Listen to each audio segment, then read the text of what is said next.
पश्चिम बंगाल की चुनावी सरजमी के बीच कोलकाता की जोड़ासांको विधानसभा सीट इस वक्त चर्चा के केंद्र बनी हुई है। यहाँ की गलियों में चुनावी पिसात बिछ चुकी है और मुकाबले की तैयारी जोरों से चल रही है। जोड़ासांको विधानसभा चुनाव में 23 नंबर वार्ड से 3 बार पार्षद रह चुके और इस बार फिर से भाजपा के प्रत्याशी श्री विजय ओझा जी से उनकी तैयारी के बारे में बात करने के लिए संवाददाताओं की बैठक उनके ही दफ्तर में लगी, जहां उन्होंने अपने काम को करने का अंदाज बताते हुए परिवर्तन की बात की और केंद्र सरकार से मिलने वाली सभी सुविधाओं को बताया। आइए देखते हैं यह खबर विस्तार से हिंद एक्सप्रेस के माध्यम से। जय श्री राम। मैं आप सभी से हाथ जोड़कर नम्र निवेदन कर रही हूँ कि आप सभी 29 अप्रैल को वोट डालने जरूर जाएं। निवेदन कर रही कि आप अपना आशीर्वाद श्री विजय जी ओझा जी को 3 नंबर कमल बटन दबाकर भारी से भारी मतों से उन्हें विजयी प्राप्त कराएं।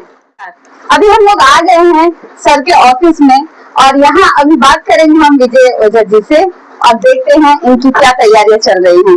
और ये बात करते हैं विजय ओझा सर से। कैसे हैं सर? एकदम ठीक है। बताइए कैसा तैयारी चल रहा है? तैयारी यही है कि लोगों के पास जा रहे हैं, आग्रह कर रहे हैं, पाल्टानो दरकार, चाहे बीजेपी सरकार वास्ते, चाहे बीजेपी चाहे, और लोग खूब आशीर्वाद दे रहे हैं, जन समर्थन दे रहे हैं। आज सुबह में आपकी कहाँ की योजना थी, कहाँ गए थे? रोजी डोर टू डोर चलता है। आज 38 नंबर वार्ड में था और अभी 37 में बस जा रहा हूँ। तो ये दिन भर का मेरा यही रूटीन है। मीटिंग में चल गया, रोज की तैयारी है। 180 घंटा बचा, उसकी भी तैयारी है। 4 तारीख को डबल इंजन सरकार बंगाल में आ रही है, उसकी भी तैयारी है। अभी लोगों से मिलने का, मिलाने का, लोगों को अपनी बात पहुंचाने का कार्यक्रम चल रहा है। भय मुक्त ये होगा। हमारे प्रधानमंत्री जी ने भी नारा दिया है, भय नहीं भरोसा दे रहे हैं। बंगाल का इलेक्शन आप लोग सब समझते हैं कैसा होता है, लेकिन इस बार इतिहास रचा जाएगा और इलेक्शन कमीशन ने तैयारी की है। अब इलेक्शन के दिन ही पता चलेगा कि कैसा क्या इलेक्शन हुआ और क्या लोग वोट दे पाए। मेरा तो नारा ही अटल विश्वास पक्का इरादा, बातें कम और काम ज्यादा। मैं काम दिखलाऊंगा। मैं इस जोड़ासांको अंचल के 23 नंबर वार्ड से 3 बार का पार्षद हूँ। 3 बार का पार्षद होना ही इतना नहीं है। जिस वार्ड से 1985 से लेकर के 2010 तक कोई भी पार्टी, कोई भी पार्षद रिटर्न नहीं आया, उस जगह से मैं 3 बार का पार्षद हूँ। यानी मैं जनता के बीच रहा हूँ, जनता के पास रहा हूँ। मैं पॉकेट में स्टाम्प लेकर के घूमता हूँ और आधा काम जनता का रास्ते पर कर देता हूँ। तो जनता ने मुझे उसी प्रकार से आशीर्वाद भी दिया। अब ये स्टाम्प बड़ा भी होगा 4 तारीख को, और वो स्टाम्प भी विजय ओझा पॉकेट में लेकर के घूमेगा और लोगों को उनके घर जा करके उनका कार्य करने का मैं भरोसा दे करके आया। विपक्ष पार्टी बहुत तरह की गलत अफवाहें फैला रहे कि विजय ओझा जी पॉकेट में लेके स्टाम्प घूमते जरूर है पर इन लेवल तरीके से पेपर से ये करते हैं। तो क्या इसके लिए आप क्या कहना चाहेंगे? अगर कोई जनता मुझसे क्या इलीगल तरीके से पेपर पर साइन कराएगी? पेपर पर साइन वही कराते हैं, अटेस्टेड कराना होता है बच्चों के एडमिशन के लिए और के लिए या किसी चीज का, तो उसमें इलीगल क्या होगा?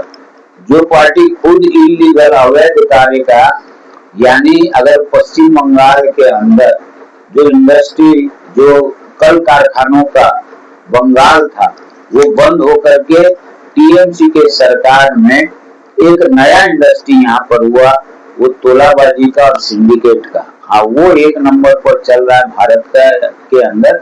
अगर उसके अंदर बंगाल हमारा 1 नंबर पर है। बीजेपी विरोधी तो बहुत तरीके से आप कंडे अपनाएंगे, तो उसमें आप लोग की तैयारी कैसी है? चुनाव जो है जनता लड़ रही है और जनता का जो जन समर्थन अपार मिल रहा है, उनके ना कोई कंडे काम आएंगे ना हथकंडे काम आएंगे। सबंग में हम लोगों ने देखा उल्टा थप्पड़ लगना चालू। हम लोगों ने देखा कि भवानीपुर के अंदर मुख्यमंत्री के क्षेत्र में मेयर साहब प्रचार करने गए थे, लोग भय मुक्त होकर के उनको कंप्लेन और उनको आईना दिख रहा है। अलग अलग जगहों पर वो हो रहा है। तो उससे ये पता चल रहा है कि Bharatiya Janata party double engine सरकार 4 तारीख को आ रही है। मैसेज यही है कि आप एक अवसर दीजिए। अभी तक आप लोगों ने जिनको जिनको चुना था वो मिस्टर इंडिया हुए। विजय ओझा आपका भाई है। एक बार जैसे 23 नंबर वार्ड में भाग्य से जीत करके, भगवान के आशीर्वाद से जीत करके मैं आया, अपना काम दिखाया, कर्म के भित्ति पर 3 बार हूँ। तो आगामी आने वाले 1825 दिन होते हैं 5 वर्ष में, और इन 5 वर्षों के लिए आपसे उधार चाहता हूँ 1825 दिन, और जिसको मैं करके दिखलाऊंगा वो आप खुद बोलेंगे कि हाँ विजय ओझा एमएलए नहीं, हमारा छोटा भाई है। लोगों को मैसेज इतना ही है, आगामी 29 तारीख को कमल का बटन दबाकर भारतीय जनता पार्टी को जिताना है। पश्चिम बंगाल में जिस प्रकार से एक भय का वातावरण है, चारों तरफ अराजकता का माहौल है, मां बहनों की सुरक्षा सुनिश्चित करने के लिए भाजपा के प्रत्याशियों को जिताना है। और जिस प्रकार से पूरे शहर में एक इस्लामिकरण हो रहा है, इससे बचने के लिए इस बार बहुत आवश्यकता है कि भारतीय जनता पार्टी को भारी से भारी मतों से विजय बनाकर विधानसभा में पहुंचाए, क्योंकि जनता का जो समस्या है उसको सिर्फ भारतीय जनता पार्टी ही सॉल्व कर सकती है। ये हमने 21 राज्यों में देखा है।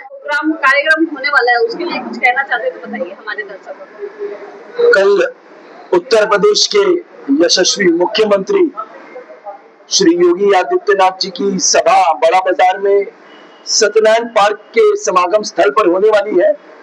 हमारे भारतीय जनता पार्टी के जोड़ा साको के प्रत्याशी श्री विजय जी ओझा के समर्थन में पश्चिम बंगाल में अभी परिवर्तन की एक लहर चल रही है, जिसमें जोड़ा साको की एक अहम भूमिका है। एक ऐसा नहीं, कुछ गड़बड़ नहीं होगा। अब की बार प्रशासन गड़बड़ कर ही नहीं पा रही है ना। संतरी से मंत्री ऊपर जितने प्रशासन में सब तो बदली कर दिए गए, जिन्होंने इससे पहले इलेक्शन में कार्यकर्ताओं और उसके परिवार के साथ अत्याचार किया था, घर से बाहर निकाल दिया गया था, घर जला दिए गए थे जिनके, उन सभी प्रशासनों को बदल दिया गया है।